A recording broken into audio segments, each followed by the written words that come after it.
we obviously greatly admire Yandex as a business, as a team.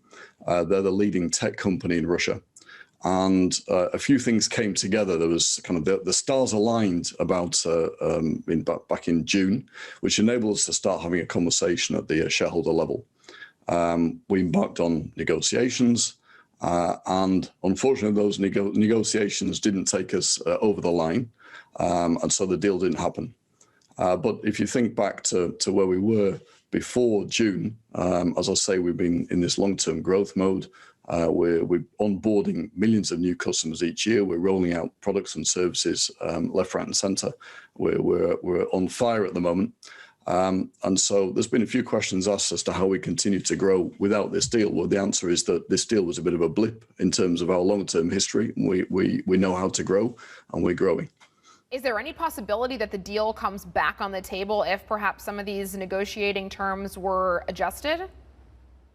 Well, there's obviously lots of synergies, lots of complementarity between us and Yandex. It would have been quite a powerful combination. But I think I can say right now that there's very low likelihood that that'll come back on the table.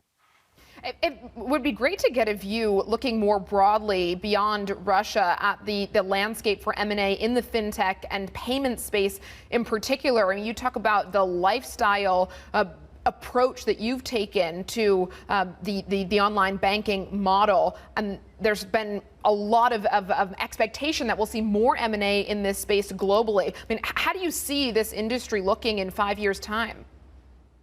Sure, it's a very interesting question. I think a lot of the new fintechs that have been launched, especially in Europe and the US over the last few years, they've got a few questions about their revenue model in terms of how they monetize these big customer bases that some of them have managed to build up. So will that lead to M&A? Maybe in some cases, maybe some of them will find out how to monetize this customer base.